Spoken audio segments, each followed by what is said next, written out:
Hi everyone, welcome to part 1 of the tutorial on Only Elliot by Tommy Emmanuel. As always, let's first roll the Patreon credit roll, and today I can welcome Joe and Rod among the new top tier supporters. If you want to support me and the channel and gain a few extras in the process, then have a look on what's on offer on Patreon through the link in the description.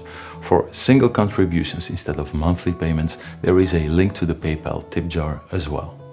Only Elliot is a lovely upbeat song and, for a change, not an extremely difficult one. The song uses a lot of standard chord voicings, and adding the melody on top of those chords usually doesn't require you to alter these known chord shapes at all. There are a few chords with the thumb over the side of the neck, but they can all be replaced with a more traditional alternative. Tommy uses the thumb pick for this song, but you never have to play an alternating bass line. Of all the songs I've done so far, this one seems to suffer the least negative impact if you decide to drop the thumb pick completely. The most difficult aspect of the song will be adding in the percussive accents on the second and the fourth beat throughout the song. And at this point my tabbing software is somewhat limited.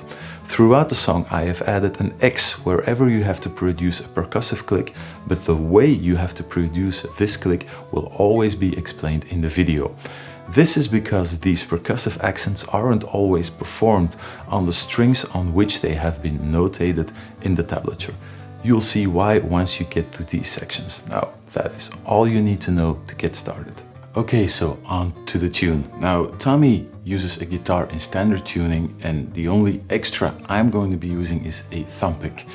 Tommy does use a capo at the second fret, but as I did with previous tutorials, whenever I try to explain stuff, it's easier to follow along with the tab without the capo. Especially in the chorus, there are a few bits where you really have to jump around the neck quite a lot and quite quickly. So that is going to be a lot easier explaining this without the capo, without always having to count up 2 extra frets.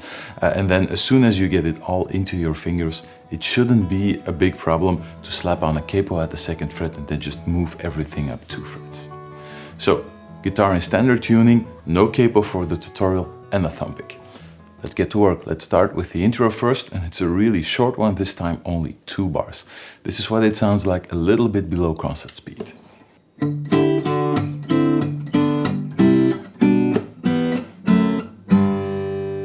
That's it. Now there is one technique already popping up in this first 2 bars that we will have to use throughout the rest of the song as well. But first let's have a look at the fingerings. We're starting with an open D string. That open D string will be played throughout the full first bar. Then we're moving from the ring finger on the 9th fret, middle finger on the 8th fret, to a little bar on the 7th fret, moving down that bar to the 5th fret, and this is all on that open D string.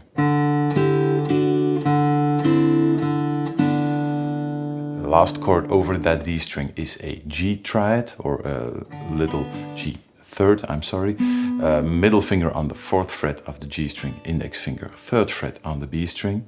So all back to back over that open D string.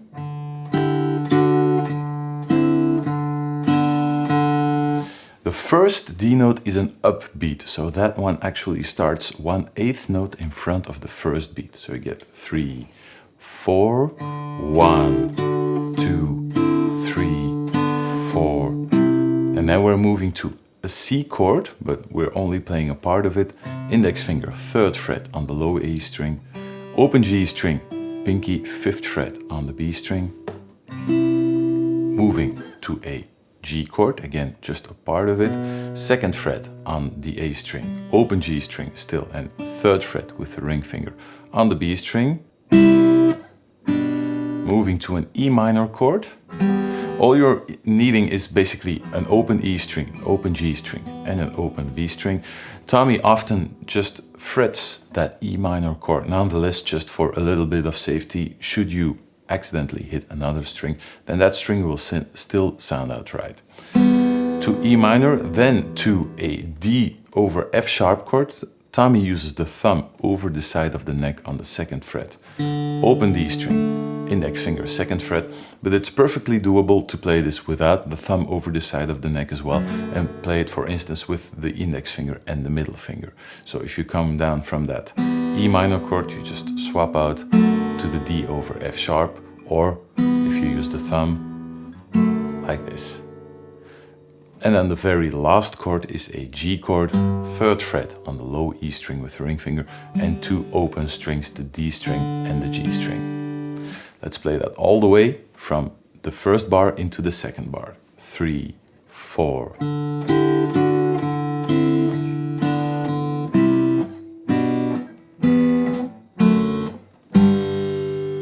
Those were the basic chord fingerings. Now, you probably notice there is still something missing. Tommy uses a muting technique in between each chord. The 1st bar, he keeps pumping that open D string while really softly brushing across the strings with the back of the nails, giving you a soft percussive effect. It's not really meant to stand out significantly, so it's not clicking or really pushing the strings into the fretboard or anything. It's basically just this.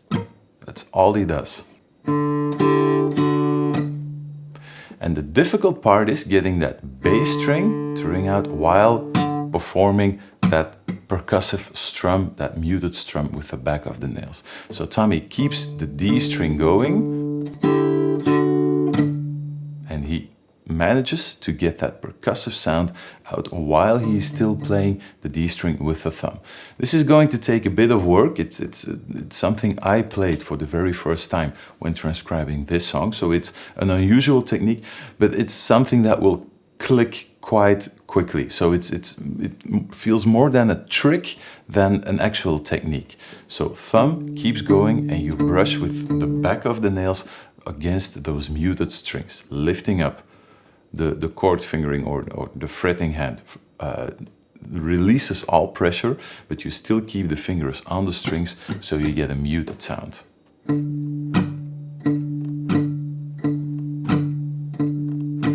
That's the effect you should get. If you watch Tommy play this, you'll actually see that his hand sort of jumps up a bit and makes a downward movement. It's just going, it's going to be a bit of a search to see what way works for you, but this is the basic technique.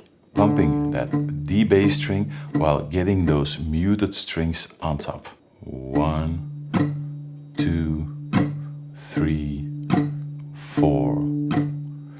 That's the basic idea. Now let's add that in with the rest of the chords with the fingering we already saw. 3, 4. And then as soon as you move to that C chord, then that bass note in between will vanish. In the intro at least, there will be a variation the second time around. And Tommy basically mutes in between each chord, not actually playing a percussive click. The muted sound or the muting of the strings is more of a side effect of actually cutting those strings short. Just putting back the fingers is all the effect you need. Just in between each chord, as you prepare your picking hand for the next chord, when you put down those fingers, that's basically all the noise Tommy is making. He's not putting in an extra effort to really get something out of the guitar. It's just basically this sound. That's all he's making. 3, 4.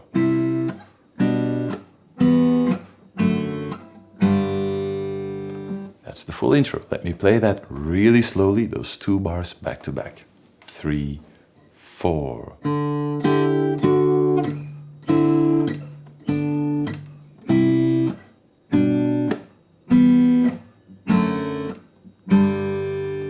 Important, that last chord lands in front of the first beat, but it does serve or function as the first chord of the verse as well. That was the intro. Now make sure you get this down really well, because this one will pop up after each chorus as well. So you will be playing this section quite a few times throughout the song. Let's have a look at the verse now. I'm going to play it through it as I did with the intro, a little bit below concert speed, and then we'll take a good look at this. Here we go. 3, 4.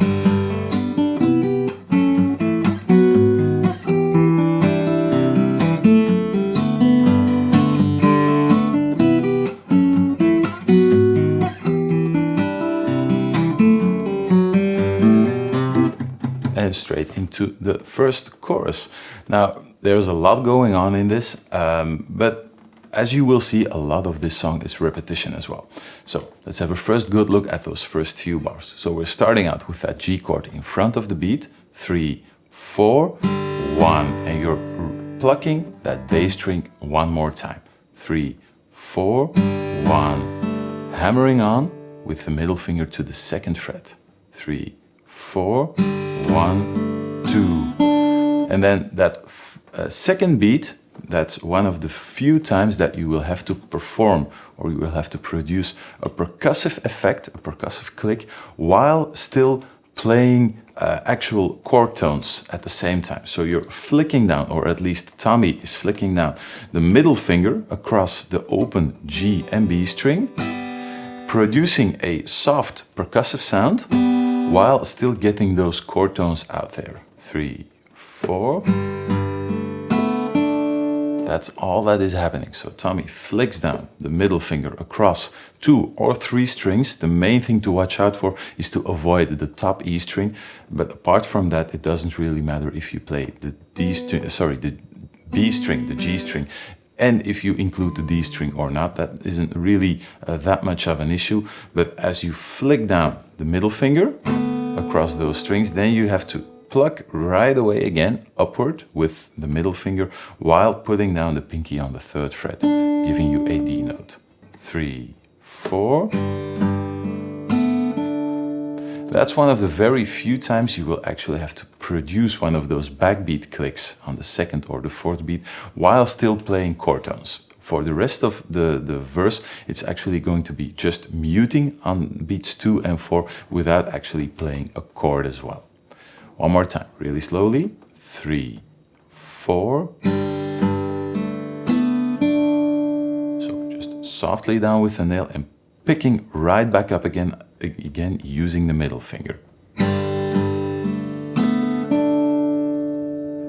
On to the next chord. 3, 4. Moving to a C major 7th chord. We're not using the index finger, just playing 3rd fret on the A string. I am putting down the middle finger on the 2nd fret. Can't remember by heart if Tommy does this as well, but again, this is safety. If I accidentally hit the wrong string, it's still going to sound fine. Then open G string, open B string, open E string. You're not playing all of those strings, but this is the full C major 7th chord. And then we're going to put down the pinky on the 3rd fret on the high E string, picking that again with the middle finger as the next melody note. Those 2 chords back to back. 3, 4. And now it's just straight down, putting down that hand right away, flat across the strings, and just softly strumming across those muted strings, again producing a percussive effect on the backbeat on the 4th beat. Back to back, 3, 4. Just that strum going down, moving to an F sharp minor 7th chord, bar across the 2nd fret with the index finger and only using the pinky on the 5th fret. You are using that percussive strum, that muted strum, to switch to the next chord. Then this one is again landing in front of the 1st beat. It sounds like this, 3, 4. So the next bar isn't difficult at all. You're starting out with that F sharp minor 7th chord, moving down the pinky 1 string again on the 5th fret for the next melody note, and then we're moving up that whole chord 2 frets to a G sharp minor 7th chord. Back to back, 3, 4.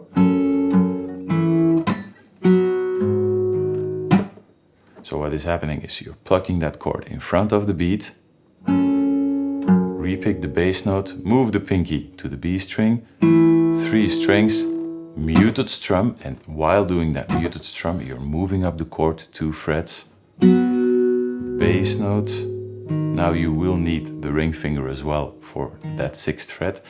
You could put down that ring finger down as well through the F sharp minor 7th chord, then moving up to the G sharp minor 7th chord, you actually need the ring finger. Again, producing a percussive click and moving back to open position to an E minor 7th chord. Just that one bar, back to back, 3, 4. And again, moving in front of the beat, open E string, open B string. 3rd fret on the high E string with the pinky. Again, I'm fretting the full chord just as a matter of safety. Playing style is the exact same thing. 3, 4. So again, accents on 2 and 4. This is one of the few times where Tommy actually leaves the chord down. I don't think he means to produce chord tones, but every once in a while a few of them just pop up when he does that percussive strum. What he's doing is you're starting on that pinky 3rd fret for the melody note, 3, 4, moving the pinky to the 3rd fret on the B string, 3, 4, and again a strum, just while keeping down that chord. Sometimes Tommy likes to mute it as well. 3, 4. Open E string as the melody note, and then while leaving down the pinky on the 3rd fret, going for a C added 9th chord. Ring finger, 3rd fret on the A string, middle finger, 2nd fret on the D string, pinky remains where it is, 3rd fret on the B string. 3, 4. And again, just a strum on the 4th beat, again meant as a percussive effect, and sometimes some chord tones pop through. 3, 4. Middle finger pops down from the 2nd fret on the D string to the 2nd fret on the G string. And then the choice is yours. Tommy then uses the thumb over the side of the neck to play an F sharp chord tone. You could as well use the index finger. So there is no need for the thumb over the side of the neck. You can just swap this out. This is how that part sounds. 3, 4. So again, same thing. Backbeats on 2 and 4. Tommy does use the thumb over the side of the neck. This is what it sounds like. If you don't use the thumb over the side of the neck, it's the exact same thing. 3, 4. The exact same thing. So thumb or index finger doesn't really matter. Then pulling off to an open string. 3, 4. Bass note. Pull off. Putting the middle finger right back down again, and again with the back of the nails, trying to produce the percussive click and the chord tone at the same time. 3, 4. And again, as in the first bar, Tommy uses the middle finger to strum down for the percussive effect, and then uses the middle finger right back to play that open B string. 3, 4. And then Tommy he leaves down the middle finger on the G string, just that 2nd fret, adds in the 3rd fret on the low E string for a G chord, and then again strums down one more time with the middle finger, producing some light chord tones. That last bar, 3, 4. And then that last bass note on that bar is actually the first bass note of the next 4 bars. So it's again, the chord, the bass note is placed in front of the first beat. So this is actually leading into the next 4 bars. That's a lot for those 4 bars, but as you can see, the chord fingerings are quite easy. Most of the time, it's just a matter of getting that 2nd and 4th percussive backbeat in there as the effect, and everything else in the way you are playing this is more or less straightforward. Let me play those first 4 bars slowly, and then we'll take a look at the next 4 bars. 3, 4.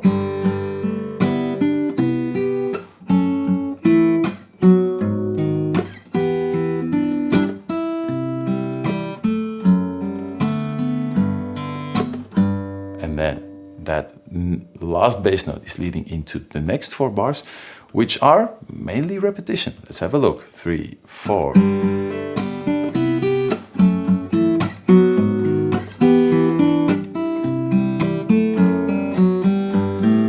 So the only difference is basically the very last bar. So the first bar is the exact same thing, except for maybe the start of that bar. The very first time we placed a full chord in front of the beat, 3, 4, and then picked the low bass note again. When Tommy enters the second part of the verse, he actually only plays the bass note in front of the first beat and then plucks the D string and the G string. So this is what it sounds like, 3, 4. And it actually makes that hammer-on a little bit easier because you don't have to play the chord, the bass note, and then the hammer-on. Now it's bass note, chord, hammer-on, and you're straight into the next 4 bars of the verse. One more time, a bit slower, 3, 4.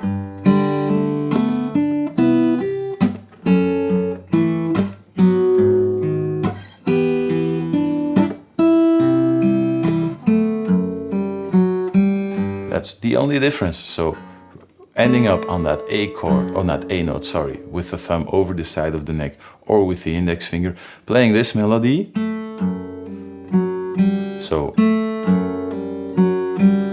pulling off from the 2nd fret to the open string, 4th fret on the D string, and back to the open string, and adding in the low G bass note. 3, 4.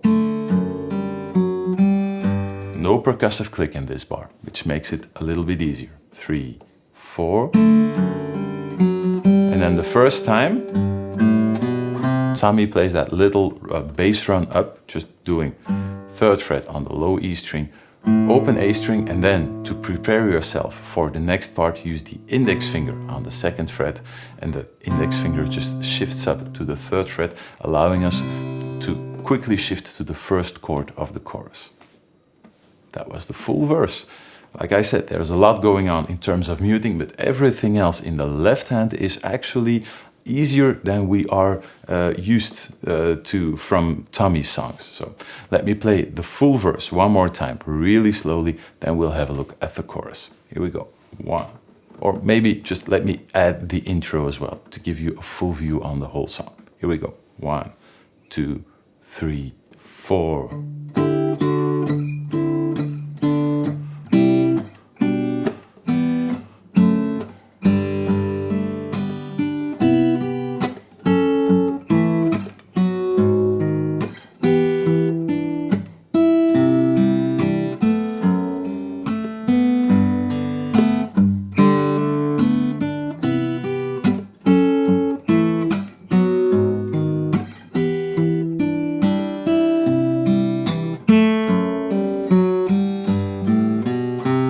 Straight into the chorus.